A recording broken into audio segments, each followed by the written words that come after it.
Hello guys, welcome to Goodwill Education, one stop destination for English. और कहीं ना कहीं आज मैं हूं आप लोगों के साथ एक और नई वीडियो के साथ। और ये वीडियो है हमारा एडजेक्टिव्स का part 2 all kind of entrance exams के लिए। और अगर आपने अभी तक हमारी कंप्लीट प्लेलिस्ट चेक नहीं की है तो नीचे डिस्क्रिप्शन बॉक्स में प्लेलिस्ट का लिंक अवेलेबल है। पूरी की पूरी प्लेलिस्ट को जरूर चेक करें, सारे के सारे टॉपिक्स को कंप्लीट जरूर करें। हर एक टॉपिक को हमने बहुत ही ज्यादा तसल्ली बख्श तरीके से आप लोगों को समझाया है। और साथ के साथ प्रैक्टिस शीट्स के लिए, अपने डाउट्स को क्लियर करने के लिए हमारा जो इंग्लिश ग्रामर का ग्रुप है, टेलीग्राम ग्रुप, उसको ज्वाइन जरूर करें। उसका जो लिंक है वो भी डिस्क्रिप्शन बॉक्स में अवेलेबल है। और साथ के साथ हमारे चैनल को सब्सक्राइब जरूर कर दें ताकि हमारी जो वीडियोस हैं उनकी लेटेस्ट नोटिफिकेशन आपके पास पहुंच सके। तो चलिए स्टार्ट करते हैं अब हम इस वीडियो को, जो कि है एडजेक्टिव्स का पार्ट 2। तो आज हम रूल की शुरुआत करने वाले हैं, क्योंकि जो पार्ट 1 था उसमें मैंने एडजेक्टिव्स के बेसिक बातों के बारे में बताया था और वो बहुत जरूरी है। अगर आप एडजेक्टिव में आगे समझना चाहते हैं चीजों को तो वो चीज बहुत ज्यादा जरूरी है। तो आज हम बात करेंगे एडजेक्टिव्स के पार्ट 2 की, और पार्ट 2 से हम रूल्स की स्टार्टिंग करेंगे। हर एक वीडियो में मेरी कोशिश होगी कि मैं आप लोगों को सिर्फ 3 ही रूल कराऊंगा। 3 रूल कराने का जो मकसद है वो सिर्फ इतना है कि आपका जो वीडियो का लेंथ है वो थोड़ा कम हो, और रूल कम होंगे तो आप ज्यादा इंटरेस्ट के साथ वीडियो देखोगे और एटलीस्ट उन रूल्स को आप परफेक्ट कर लोगे अपने एग्जाम के पर्पस से। ठीक है, अब हम बात करते हैं रूल 1 की। रूल 1 हमारा ये कहता है कि जब भी किसी सेंटेंस में वर्ड आएगा ऑफ द टू, क्या वर्ड आएगा? Of the two. जैसे एग्जाम्पल के लिए मैं यहां पे लिखता हूं, देख लीजिए एक बार ध्यान से। मैंने लिखा he is taller of the two boys. तो यहां पे हमेशा ध्यान रखना, जब भी मैंने लिखा है ऑफ द टू, तो टू का मतलब कि टू के साथ में यहां पे कोई नाउन आएगा, और वो नाउन क्या होगा? प्लूरल होगा, क्योंकि यहां पे जो प्लूरल क्वांटिफायर है उसका यूज किया गया है टू। तो ऑब्वियस सी बात है, जब दो चीजों की बात हो रही है तो यहां कंपैरिजन की बात हो रही है। किसकी बात हो रही है? कंपैरिजन की। तो ये वाली जो सिचुएशन है, इस सिचुएशन के अंदर हमारी जो एडजेक्टिव की डिग्री आएगी वो कौन सी डिग्री होगी? हमारी कंपैरेटिव डिग्री होगी। कौन सी डिग्री होगी भाई? कंपैरेटिव डिग्री होगी, जिसके बारे में मैंने आपको बताया था। जैसे टॉल का जो कंपैरेटिव डिग्री है वो क्या है? यहां पे टॉलर है। कैसे कंपैरेटिव डिग्री बनाते हैं, कैसे सुपरलेटिव डिग्री बनाते हैं, वो सब मैंने आपको पार्ट 1 के अंदर बताया था। ठीक है, अब साथ में एक चीज हमारे को ध्यान रखनी है कि इसमें हमें द लगाना है। क्या लगाना है? हमें द लगाना है। किससे पहले द लगाना है? हमारे को कंपैरेटिव डिग्री से पहले यहां पे द लगाना है। तो यहां पे आप देखो लिखा है मैंने, he is taller of the two boys. तो ये हमारा सेंटेंस गलत हो जाएगा, क्योंकि इस वाले केस के अंदर, ऑफ द टू वाले केस के अंदर कंपैरेटिव डिग्री यूज होगी, और कंपैरेटिव डिग्री से पहले यहां पे क्या यूज होगा? द यूज होगा। तो अल्टीमेटली यहां पे आना चाहिए he is the taller of the two boys. तो ये हमारा रूल नंबर 1 है। तो हमारा रूल नंबर 1 क्या कहता है? हमारा रूल 1 ये कहता है कि जब भी किसी सेंटेंस में ऑफ द टू आता है, ऑफ द टू आता है, तो आगे का नाउन जो होगा एक तो वो प्लूरल होगा, क्योंकि यहां टू की बात हो रही है। ठीक है, और प्लूरल होने के साथ साथ यहां पे कंपैरेटिव डिग्री की बात होगी, क्योंकि दो चीजों की बात हो रही है। तो ऑब्वियस सी बात है कंपैरिजन, और कंपैरिजन के लिए हमारा एडजेक्टिव का कंपैरेटिव डिग्री यूज होता है, और वहां पे कंपैरेटिव डिग्री से पहले क्या आना चाहिए? द आना चाहिए। तो अगर he is taller of the two boys लिखा है तो गलत होगा। He is the taller of the two boys, मतलब जो दो लड़के हैं उनमें से ये जो है ये टॉलर है, मतलब बड़ा है। समझ में आया? अब ऐसे ही एक और एग्जाम्पल लेते हैं हमने ए लिया, अब ए के बाद हम बी एग्जाम्पल लेते हैं। ठीक है, जैसे मैंने बोला शी इज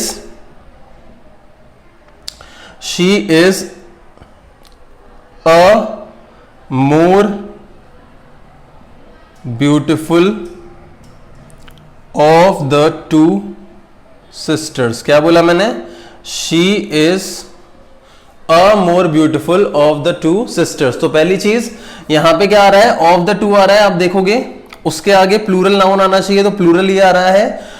और यहां पे क्या आ रहा है? मोर ब्यूटीफुल, क्योंकि मैंने आपको बताया था लास्ट वीडियो में कि कुछ ऐसे एडजेक्टिव्स होते हैं जहां पे कंपैरेटिव डिग्री बनाते हुए हम ईआर ऐड नहीं करते, बल्कि वहां हमें मोर को ऐड करना होता है। जैसे ब्यूटीफुल का कंपैरेटिव डिग्री क्या होता है, मोर ब्यूटीफुल। ऐसे ही उसका सुपरलेटिव क्या होता है, most beautiful.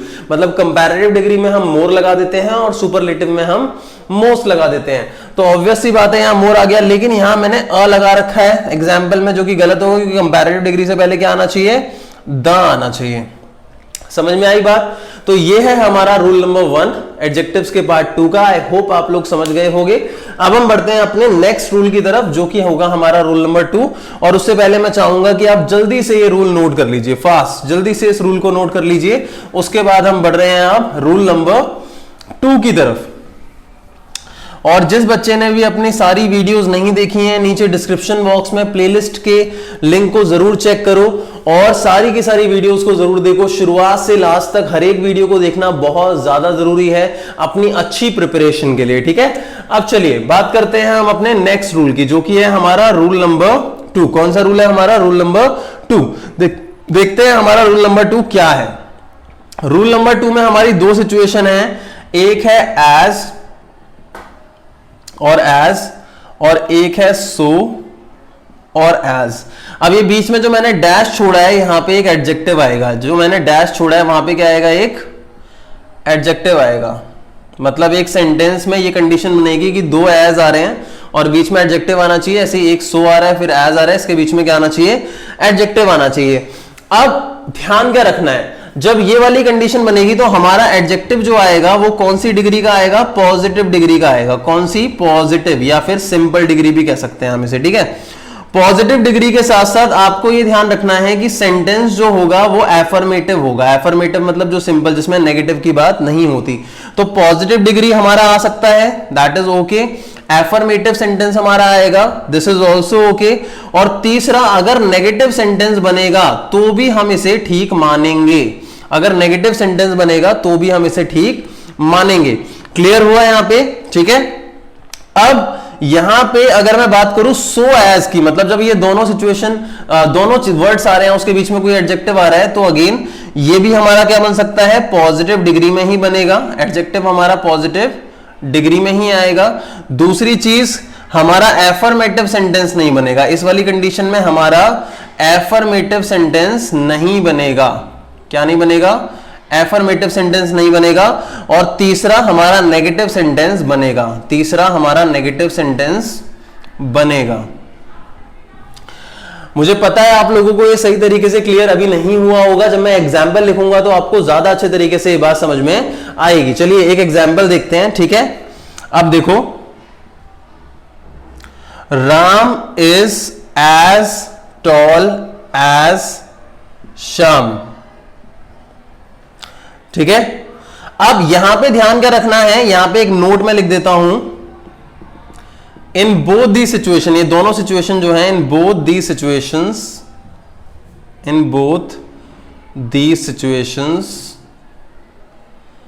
Degree of adjective will remain positive. मतलब कि जो एडजेक्टिव की डिग्री है वो क्या रहेगी, पॉजिटिव रहेगी, but the sense will be comparative.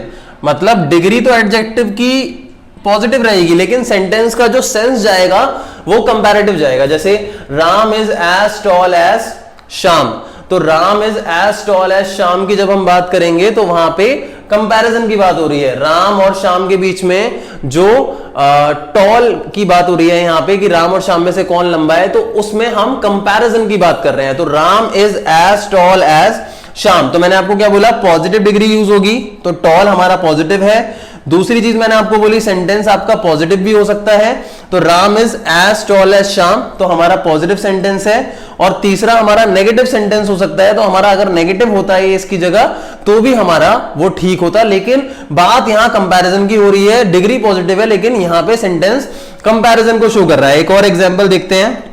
अगर मैंने बोला Ram is so tall as Shyam, अब यहां पे देखो, यहां पे जो एडजेक्टिव आ रहा है वो सो और एज के बीच में आ रहा है और हमारा पॉजिटिव है, लेकिन मैंने आपको क्या बताया, सो और एज के बीच में जब एडजेक्टिव आएगा तो वहां एफर्मेटिव सेंटेंस नहीं बन सकता, मतलब यहां पे ये सेंटेंस क्या होगा, गलत होगा। इसकी जगह पे हमारा क्या होना चाहिए, इसकी जगह पे हमारा नेगेटिव सेंटेंस बेशक हो सकता है, Ram is not so tall as Shyam. अगर ये चीज होती तो ये सेंटेंस हमारा करेक्ट हो सकता था। अब तीसरा सेंटेंस देखते हैं, Ram is not as tall as Shyam, Ram is not as tall as Shyam. तो इस कैटेगरी में देखो अगेन एज और एज और बीच में एडजेक्टिव पॉजिटिव डिग्री का आ रहा है, सेंटेंस एफर्मेटिव या नेगेटिव दोनों में से कोई भी हो सकता है, तो यहां सेंटेंस नेगेटिव है तो इतनी कोई दिक्कत नहीं है। तो ये हमारा रूल नंबर 2 है। रूल नंबर 2 में मैंने दो कंडीशंस आप लोगों को एक साथ बताई हैं, एक एज और एज के बीच में एडजेक्टिव की सिचुएशन बताई है और एक सो और एज के बीच में हमारी जो एडजेक्टिव की सिचुएशन है उसके बारे में मैंने आप लोगों को बताया है। तो आई होप गाइज आपको रूल नंबर 2 भी अच्छे तरीके से समझ में आ गया होगा, तो प्लीज इस रूल को जल्द से जल्द नोट कर लीजिए। अब हम बढ़ते हैं अपने अगले रूल की तरफ जो कि है हमारा रूल नंबर 3। जल्दी से नोट कर लीजिए इस रूल को फास्ट। गाइस सारी की सारी वीडियोस को आप लोगों को पूरा देखना है। कई सारे बच्चे क्या करते हैं, बस स्किप कर करके वीडियोस को देखते रहते हैं। बेशक आप वीडियो को फास्ट फॉरवर्ड कर लो, लेकिन आप पूरा वीडियो को जरूर देखो, क्योंकि बहुत बड़ी वीडियोस तो है नहीं जो आप इसको भी स्किप कर रहे हो, ठीक है। तो रूल नंबर 3 पे बढ़ते हैं, ये हमारी वीडियो का लास्ट रूल है। तो हम बात कर रहे हैं अब रूल नंबर 3 की। तो रूल नंबर 3 देखते हैं गाइस। रूल नंबर 3 हमारा क्या है, रूल नंबर 3 हमारा है वेरी और मच के बारे में। किसके बारे में हमारा रूल, वेरी और मच के बारे में। मतलब जब किसी एडजेक्टिव से पहले वेरी आएगा और जब किसी एडजेक्टिव से पहले मच आएगा तो उस सिचुएशन में क्या होगा, हम इस चीज की बात कर रहे हैं, ठीक है, क्लियर। जब भी किसी एडजेक्टिव से पहले वेरी आता है तो वहां पे हमारी जो डिग्री होती है एडजेक्टिव की वो एक पॉजिटिव डिग्री होती है। क्या होती है, पॉजिटिव डिग्री होती है। दूसरी चीज कि हम अगर मच की बात करेंगे तो जब मच आता है तो वहां पे हमारी जो डिग्री होती है एडजेक्टिव की वो कौन सी डिग्री होती है, कंपैरेटिव डिग्री होती है। कौन सी, कंपैरेटिव डिग्री होती है। जैसे एग्जांपल के लिए मैं आपको बताता हूं, जैसे वेरी आ रहा है तो यहां पे गुड आएगा। गुड का कंपैरेटिव क्या होता है, बेटर होता है। तो अगर मुझे बेटर लगाना होगा तो वेरी बेटर नहीं आ सकता, उस जगह क्या आएगा, मच बेटर आएगा। क्या आएगा, मच बेटर आएगा। इसी तरीके से मैं बोल सकता हूं वेरी हाई, लेकिन जब मैं मच के साथ लिखूंगा तो मच हाई नहीं आएगा, बल्कि क्या आएगा, मच हायर आएगा। तो आपको ध्यान रखना है, जब भी वेरी के साथ कोई एडजेक्टिव आ रहा है तो वो पॉजिटिव डिग्री का होगा, और जब मच के साथ कोई एडजेक्टिव आ रहा है तो वो कंपैरेटिव डिग्री का होगा। हमारे को इस बात का ध्यान रखना होगा।